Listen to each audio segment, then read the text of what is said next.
Introducing myself.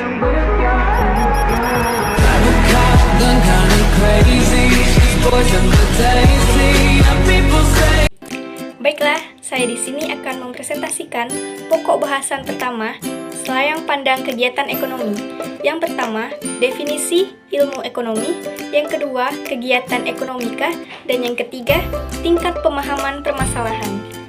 Definisi ilmu ekonomi. Ilmu ekonomi dalam bahasa Inggris dinyatakan dengan economic.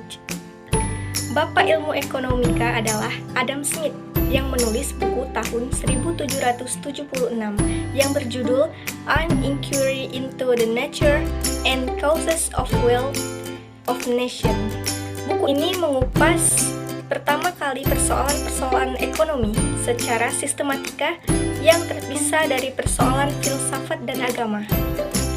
Terdapat beberapa penyebab utama mempelajari ekonomika. Yang pertama, bahwa kebutuhan manusia beraneka ragam. Dan yang kedua, sebagai konsekuensi banyaknya kebutuhan manusia. Kegiatan ekonomika. Kegiatan ekonomika yang pertama adalah kegiatan produksi, yaitu kegiatan menghasilkan barang dan jasa. Kedua, kegiatan konsumsi adalah kegiatan memenuhi kebutuhan. Ketiga, kegiatan menjual belikan sesuatu yang dimiliki atau kegiatan pertukaran perdagangan. Yang keempat, yaitu kegiatan distribusi, kegiatan penyebarluasan barang dan jasa. Tingkat permasalahan. Hubungan yang ada antara faktor satu dengan lainnya dapat dibedakan menjadi hubungan kausalitas dengan hubungan fungsional. Hubungan kausalitas apabila faktor yang satu timbul karena ada faktor lain yang menyebabkan, dan hubungan fungsional apabila dua faktor tersebut saling mempengaruhi. Contoh hubungan kausalitas: apabila uang yang beredar bertambah akan menyebabkan harga-harga naik, menghasilkan dalam jumlah banyak akan menyebabkan biaya produksi per unit lebih rendah, dan seterusnya. Pokok bahasan kedua, masalah ekonomi, tujuan ekonomi, dan sistem ekonomi.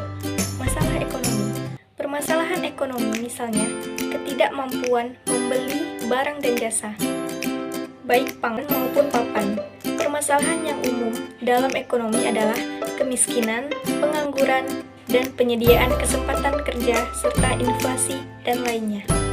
Tujuan ekonomi. Tujuan ekonomi yang pertama, mencapai employment yang tinggi. Yang kedua, stabilitas harga. Ketiga, efisiensi. Dan yang keempat, distribusi pendapatan yang adil. Sistem ekonomi. Sistem ekonomi yang diterapkan di Indonesia adalah sistem ekonomi Pancasila yang mengandung demokrasi ekonomi. Ini berarti bahwa segala kegiatan dalam hal ekonomi dilakukan dari, oleh, dan untuk kepentingan rakyat di bawah pengawasan dari pemerintah.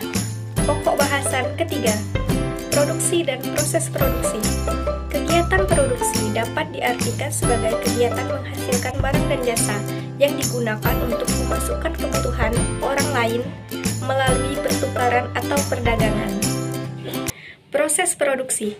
Proses produksi adalah cara, metode, serta teknik untuk menciptakan, mengolah, atau memberi nilai tambah bagi suatu barang dan jasa dengan menggunakan sumber-sumber daya, tenaga kerja, mesin, bahan-bahan, dana yang ada.